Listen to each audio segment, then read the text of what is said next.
Now, you're probably seeing the title and thumbnail of this video. This could be the first time you're seeing this channel, first time you're hearing my voice, all that kind of stuff. You're probably, or you could be freaking out, rushing to the dislike button, having a panic attack over the thought of negative things being said about All Elite Wrestling, Tony Khan's promotion. But nonetheless, take a breather, grab a stress ball if you need. This video is going to cover all things All Elite Wrestling, particularly things that they're not doing well, and we're going to think of some solutions, let's say. So, yeah, without further ado, let's get into this.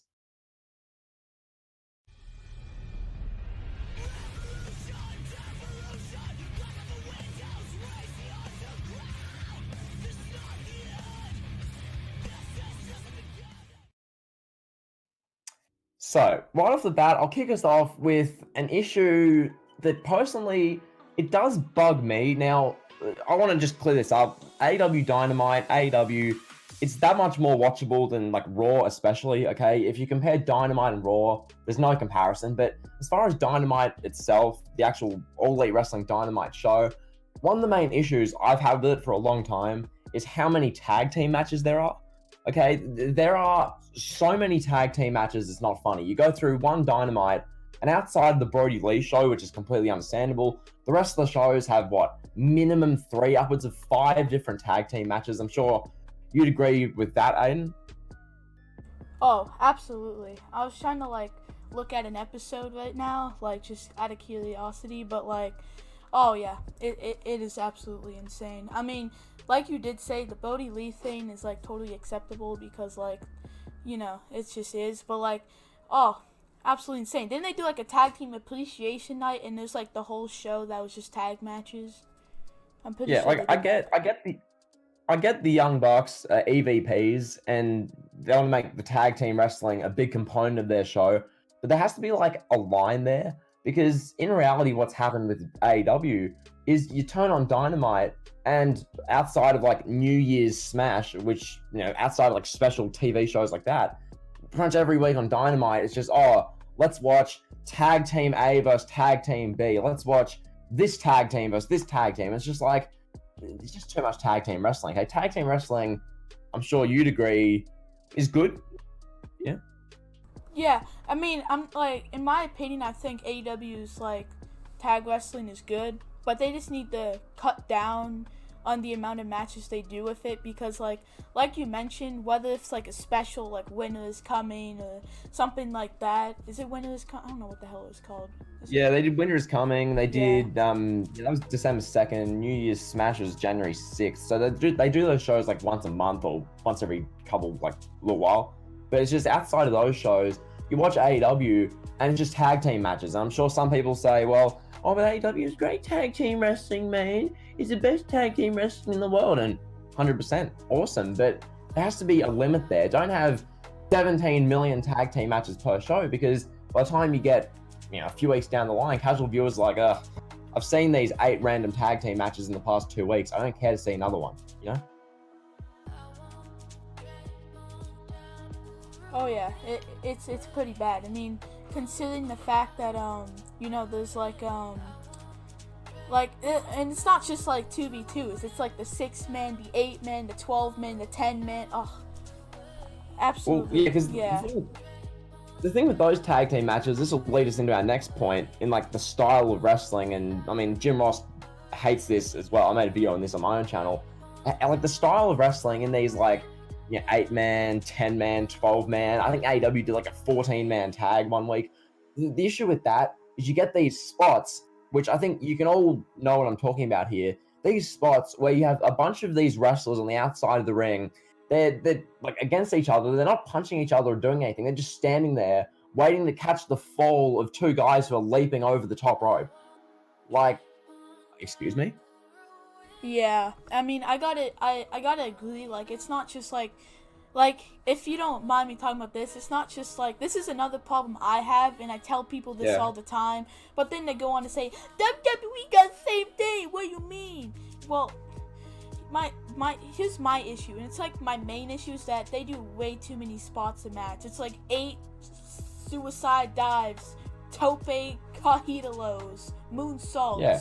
It's can you take a chill pill? Yeah, like that's the thing. If you want to watch a wrestling match, I get it's 2021 now. Wrestlers, by and large, don't have like the charisma or the personality or the entertainment value they used to. And I get the wrestlers nowadays are much better athletes and better physical specimens than they were back in the day as far as in-ring wrestling, all that kind of stuff. But realistically, like that doesn't make the show inherently more entertaining just because the match is aesthetically better because there's more dives, more tope, code hero, suicidas, 450 splash, moonsaults. That doesn't mean that the show is going to be any better. Like I'm at a point where I see some raging lunatic in a match do a 740-degree flip over the top rope onto 8 guys at ringside. I'm just like, because we've seen it that many times in the past like 5 years. It's not cool anymore. Yeah, like, I'm sure you'd agree. Yeah, I do agree, and like what I'm probably about to say is gonna make people like really mad, but when you see like NXT, like they work on the technical aspect of wrestling. Am I right? Like it's like barely any flips. It's like one flip per match. But like when you compare NXT's technical work to like AEW's work, it's like all you're gonna see in an AEW match is like a bunch of flips and a bunch of just necessarily like flips, and you know what I mean. I'm pretty sure.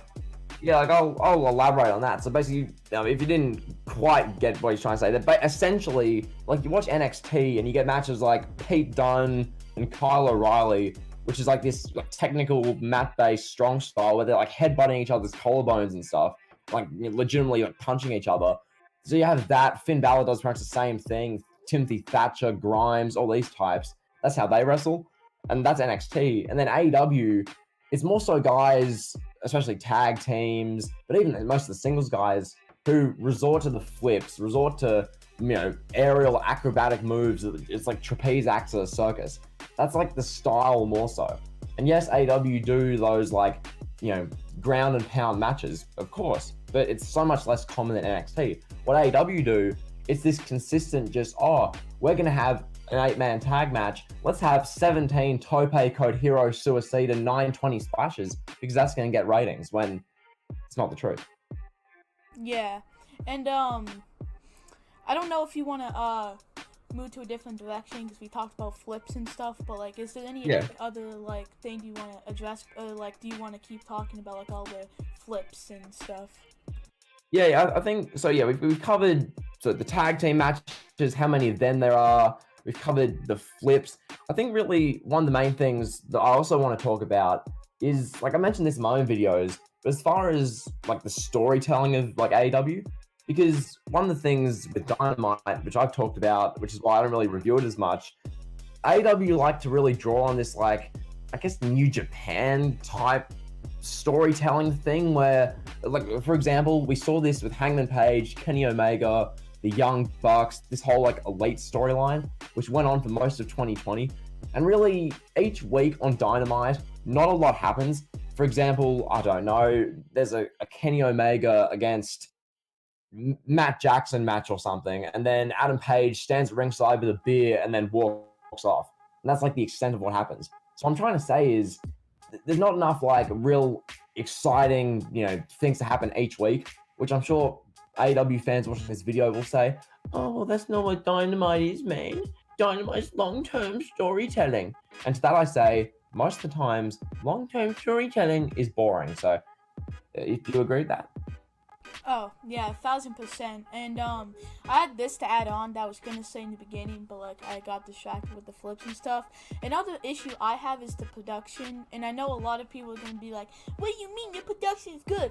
But I know you've seen like a million of those videos where it's like AEW forgot they're on commercial, and you hear like Jim Ross like talking on the goddamn commentary. It's like you hear a clip of Jim Ross is like trashing the show on commentary at now.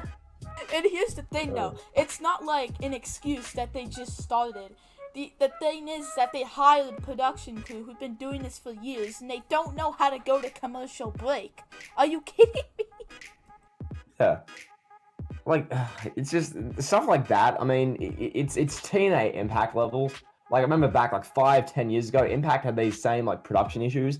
Like, granted with Impact, they had like boom mics falling into the set and stuff like that, which is just terrible. But yeah, like AEW, you mentioned there, those clips, they're just hilarious. You hear like Jim Ross, just abusing Excalibur during commercial break, saying he's not doing his job properly. Like, it's funny. Yeah, and also, like, you can, like, I don't even know if WWE does this, because, like, I've been in a show, like, in, like, real life, and, like, I know they don't do this, but, like, they're literally like, can we hear an ovation for Adam Page as he makes his entrance, please? Cheer loudly. It's like the Thunderdome guy. He's, like, they're forcing you to cheer for this dude. Yeah. Like, apparently, like, Bonafide, he told me this, but when he went to, like, an AEW show, literally, so they do Dynamite, and then afterwards they tape AEW Dark for, like, the next week, and you have Justin Roberts being like, oh, today we're going to film AEW Dark matches, please stay around and, watch the matches, and then everyone just leaves, because, like, no one wants to see AEW Dark. Like, I would have AEW filmed that Dark in the is, beginning. like, 17... I would have filmed that in the beginning. Like, no cap. That's what they should do. Well, yeah. That's what they should do.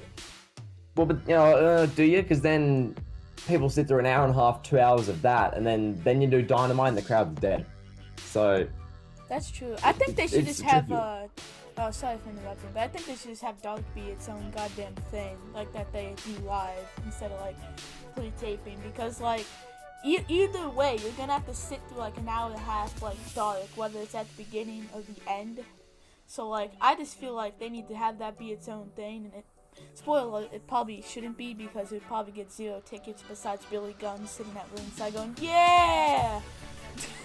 Oh, but it's the Gun Club. What do you mean? Also, quick side rant. Billy Gunn is more ripped than pretty much any wrestler today, which bothers me. But nonetheless, I think AEW Dark, like as a show, as like a thing, I get you have to get these like kind of showcase matches. But the way it's done, where it's literally like 17 2.5 minute long matches on every show, and you get to see, I don't know, Sean Spears beat some guy who's been wrestling for 2 months, who's like a developmental talent from somewhere in Florida. Like, come on, is that gonna bring in viewership? Like, I don't know. And my also problem is, like, when you see, like, main event and superstars of, like, WWE or, like, 205 Live, it's, like, 2 matches in a segment.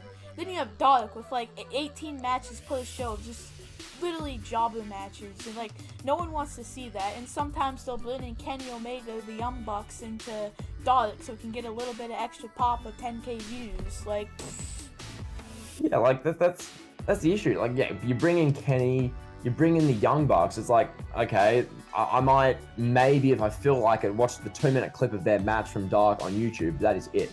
Like, I'm not going to sit through watching Ty Conti versus someone who's been wrestling for 2 weeks, you know?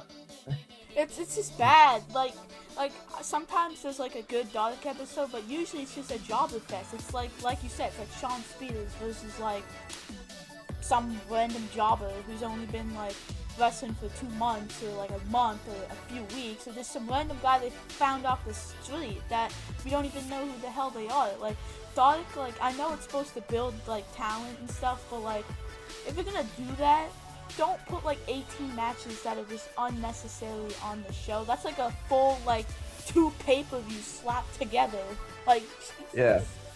But like, also with that, this is going back to more Dynamite, just AEW in general, but particularly Dark. When you go on like wrestling Twitter and you see people who like put a picture of the AEW Dark match card and they're like, oh my god, Dark looks stacked this week, like full caps for the word stacked. And you look at the match card and it's like, oh, John Silver versus someone who no one's ever heard of.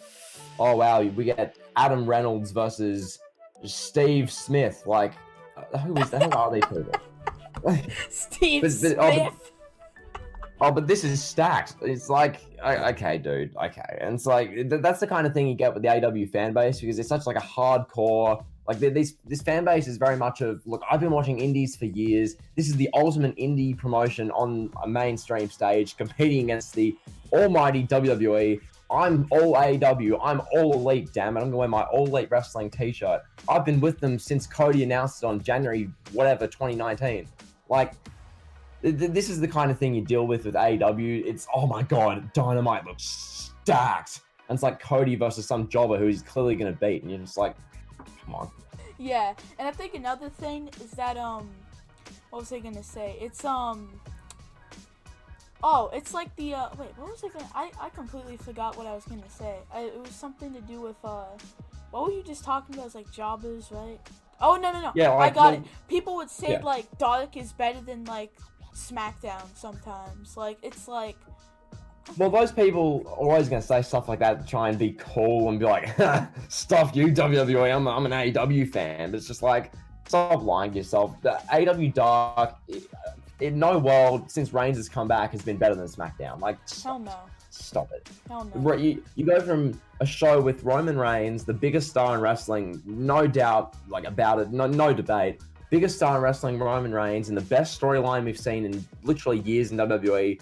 Or you can watch AEW Dark featuring, I don't know, John Moxley appearing for the first time in 5 months, squashing some hometown favorite. Like, really?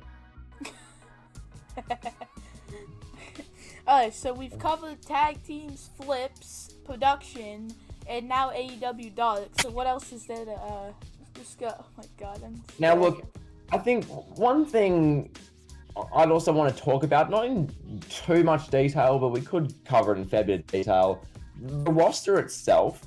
Now, one of the things that AEW and just wrestlers today, a lot of them are very carbon copy, very similar. Like, not a lot of wrestlers are overly different. When you look at the AEW roster, yes, you have, your Omegas, your Young Bucks, Cody, Orange Cassidy, MJF, Jericho, like those types towards like the top, who are like distinctive, you can tell them apart, they have character.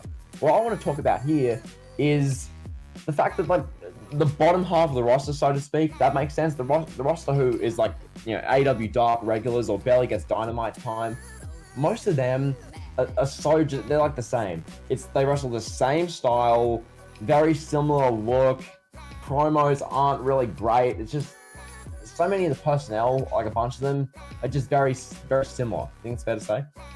Yeah, and speaking of roster, I was gonna say this. Can we just talk about the fact that they have like over like 200 people on the roster and they only have one guy? Yeah, I don't get this. Weekly Like, show. They're trying to be like, look, we're so pro wrestler. Like, Tony Khan hasn't released anyone yet that we know of, and it's like that's not good for your business. Like, if you just have these people signed, granted they might not be signed to a ton of money. Like, they might be making millions a year, but if you're only wrestling every 3 weeks on AEW Dark, are you really worth a roster spot? Like, as a business? That's the thing. It's that, like, when you think of big guys, the big, like, top guys are the only people you will see pretty much on Dynamite, like Cody, Young Bucks, Kenny, Moxley, like, etc. And then you have people like Shawn Spears, who hasn't appeared in Dynamite in, like, 9 months. You get what I mean? It's like, what's the point of signing these dudes just to put them on Dark every single week and they get no absolute recognition at all, don't build their character, don't do anything. It's like you have these 200 plus people signed and they do absolutely nothing but sit backstage, go on their phone and just do nothing.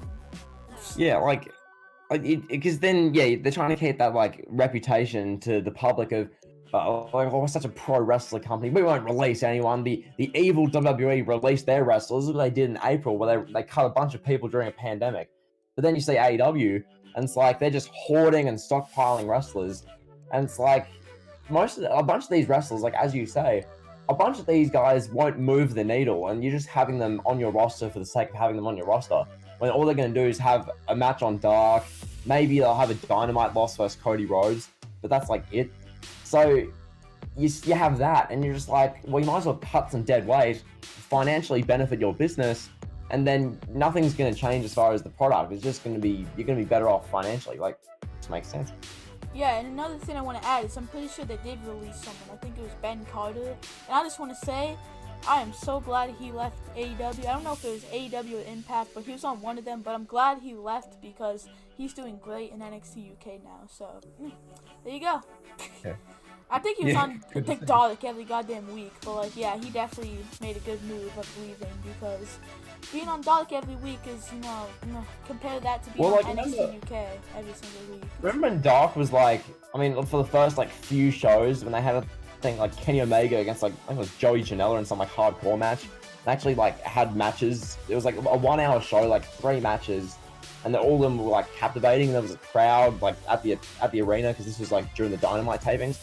Whereas like now, you see these shows, like we talked about this like 15 minutes ago, but it's like 17 matches long, hour and 45-minute shows just to try and get these AEW wrestlers to boost their records, which is another thing I want to talk about. AEW wrestler records. What do you think of them? I think like at first I thought it was cool, but then like it just got like kind of like overwhelming cause sure it's cool, but then you have Sean Spears who's like won 10 matches and lost 45. It's like like you know, like sometimes like the records are not going to be good for someone's career because it actually shows what the record is, and you can be like, okay, let's see, I want to watch Dynamite. Who am I interested in? Oh, Sean Spears is wrestling. Let's go on the website and check his like, you know, his what do you call it, record. And you see like 10 and 45. Like, you're not going to be interested in that. Yeah, like, I mean, they do it to try and get this, like, quote-unquote sports-like presentation. But, I mean, the issue is, it's kind of hard to get a sports-like presentation when, one, everyone knows wrestling isn't real. So it's like, it's kind of hard to get that over. And it's similar to with like New Japan. They do like the press conferences and stuff to make it feel like a real sports type feel. But like you look at AEW, and do you remember this? This was like must have been like a month, 2 months ago. I think it was on AEW Dark where they had, it was like a panda and some random guy in like a tag team. I don't know if you remember this, yes, but I'm just like, dude, look, we're supposed to believe this is a sports-like alternative to WWE, and here we have a panda, which this is as bad as when they had the Bunny and Adam Rose in 2014. It was equally as bad. But like, it's AEW, so we're supposed to forgive that because they're all late wrestling. Like, come on. Yeah, and I think another topic we need to talk about is like, because I know a lot of people probably want us to talk about it, and I don't know if you like have any issues with it or if you have anything like good or bad to say about it, because I actually like talked to someone when I was gonna do this video, and he wanted me to talk about like how AEW signs like so much like old like WWE talent, and I want to know like your opinion on it. Do you think like it's for ratings? Do you think like what do you think like in your opinion on like them signing like a bunch of like WWE talents like Sting, Miro, Moxley, like all that? Yeah, look, I think when you're going on like a mainstream TV stage, like you're on TNT live every Wednesday or most of the time on Wednesday. When you do that, you need to have kind of like household names on your show, because unlike what you're gonna hear from the wrestling community on like the AEW hardcore stands on Twitter, casual viewers aren't gonna tune in desperately trying to see John Silver versus Joey Janela. People don't know who they are. You want to have Sting, these types, but at the same time, it does give me like TNA 2010 vibes, where you bring in all these guys, like TNA had, bring in Hogan, bring in Bischoff, bring in Booker T, Angle, all these types. AEW, as you said, Sting, Moxley, Jericho, Miro, Jake Hagar, like you can name them on and on. So AEW does have a bit of an issue with that. But one of the things I will say to counteract that, at the moment, all the AEW champions like are non-WWE guys: Kenny Omega, Darby Allin, Young Bucks, Shida. So they're veering away from that, which is good. That's a good thing for the AEW product. But I guess you do need the balance with mainstream WWE guys who you've heard of. So that's my take. What do you think?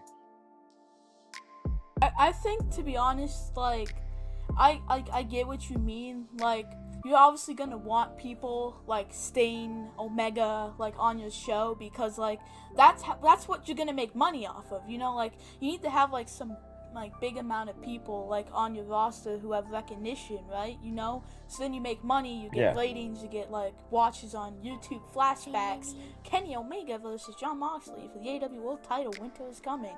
You know, like they're gonna see that title and be like, oh damn, like, you know what I mean? Like it's gonna obviously give ratings, but I do like think that like there is other talent out there, and I'm not saying like, because obviously like it's not up to the company, it's up to like the person. I'm pretty sure like it's up to like Miro if he really wants to sign with the company or not. But like at the same time, like you already know like there's other like indie people out there who probably like want to get signed, like you know what I mean, right? Like it's a fair statement. Yeah, so we kind of talked about that. Now I'll talk about another issue. This is like the most kind of outstanding issue with AEW. It's been talked about enough, but we'll talk about it here. Their women's division. Yeah. Yeah. Oh, I mean, I'll say this now. There's no excuse why they didn't give the title to Britt Baker when they started. Instead, they had to give it to Riho. Like, I want to puke. Ugh. Okay. I'm not trying to be like, oh no.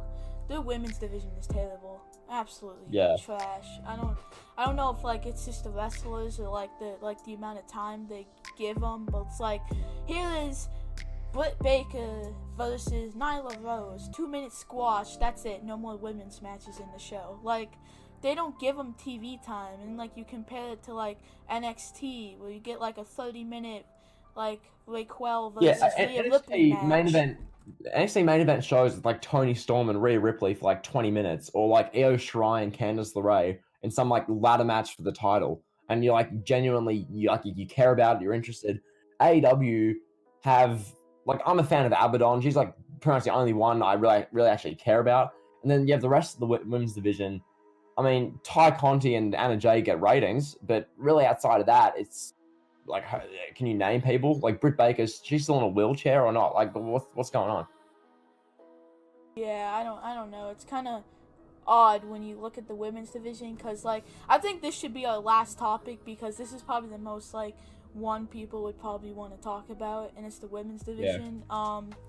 So what do you think of like I want you to like tell me like what do you think they like besides Britt Baker winning the belt, what else do you think they need to do to improve like with the division? Like more TV time, give it the belt to this person, maybe bring in that person. Like what do you think would really, really help? I think look, so the main thing to really try and fix and improve anything is like good, consistent, like creative writing with like storylines and characters. And I get AEW tried that with like Britt Baker and Big Swole, but the issue with that was that it wasn't good or creative. It was Big Swole jumping out of dumpsters and beating the crap out of Britt Baker, and like that wasn't good. But I think what you need to do is, yes, you have Britt Baker there, you've got Thunder Rosa there, you've got Abaddon, you've got Sheeta, you've got even Nyla Rose with Vicky Guerrero, you've got Eva Least. Like there's talent there, and granted, obviously signing, I don't know. Do you want to sign, what's the name? Tessa Blanchard? Maybe that'd be controversial, but nah. I think just in general, what they can do, you have a good pool of talent there. Ty Conti, Anna Jay, there's enough talent there. It's just about giving them storylines that fans are going to care about. Like off the top of my head, I'm not going to be able to give you like a flawless 6-month long-term storyline for the women's division, but really just stuff that fans are going to be compelled by, and understanding your audience and what can entertain them. So I think to answer your question completely, there's the talent there. They don't need to just keep signing more women's wrestlers for the sake of it. There's talent there. It's just how you use them.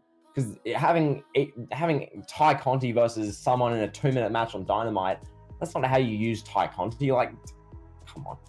Yeah, what do you have to say? And what I have to say is I think how they treat the women's division is like they don't care. Like you can like tell because when you see like a pay-per-view coming up, let's just use Revolution for example. They go, okay, let's look at number 1 on the power rankings. Woo woo! Alright, who would it? Oh, Nyla Rose. Alright, Nyla Rose and Sheeta. There you go. There's your match. Like they don't have story. It's like, oh, here's your number 1 contender according to power rankings. Let's just do the match. Like, no story. Yeah.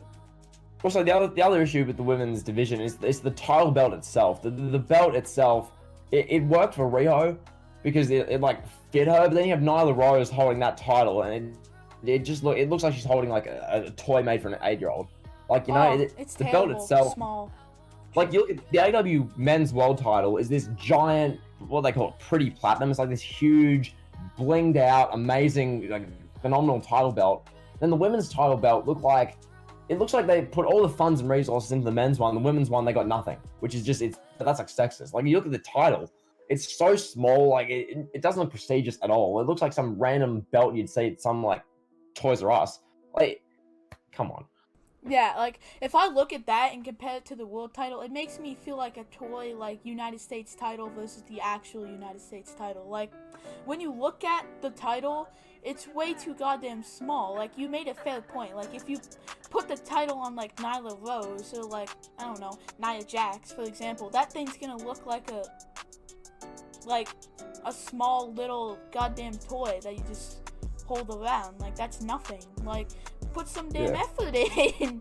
Like, if the belt like looked like that and like was the size of like the world title, it could have prestige to it. But the fact that it's so goddamn small just proves they don't care, and they just spend like $100 on the belt.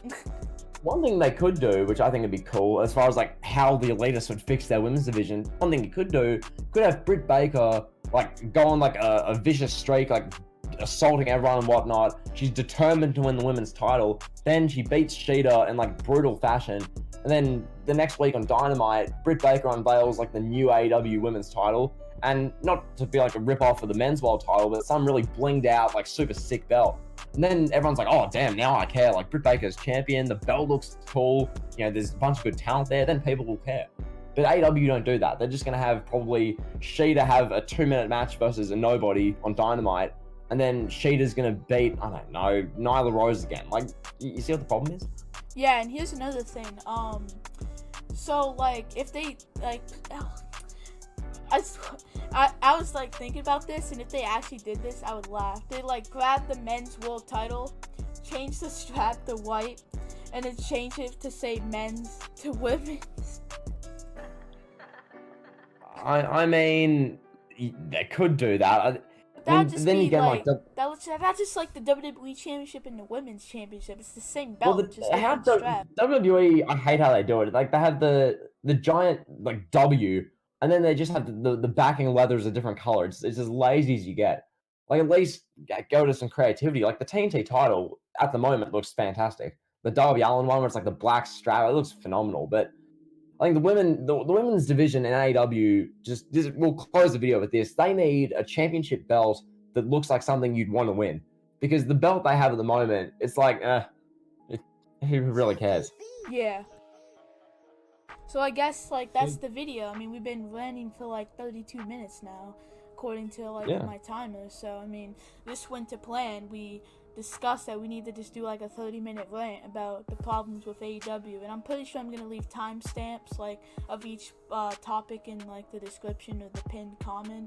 Also, make sure to subscribe to the Elitist, because I don't think he introduced himself, and I don't think I did either introduced him. Yeah, well, we just went right into it. So, yeah, if you guys, once again, disagree, then say something in the comments, and please do not just leave a dislike because you have no life. And if you disagree, fair play, completely understandable, but at the same time, if you're genuinely angry by what we've said, there's a million worse things in the world than us not having, not praising AEW for every little thing. So, yeah, it's all good, all calm. Smash the like button on the video. Go sub to my channel. It'll be linked in the description. Sub to Aiden's channel if you're not already. If you've watched this whole video, you're not subbed to both of us, what are you doing? Honestly, hit the sub button. But yeah, I'm gonna get out of here. It's been a good little rant we've done here, or rant exposure, discussion type video. So yeah, sub to both channels. See ya.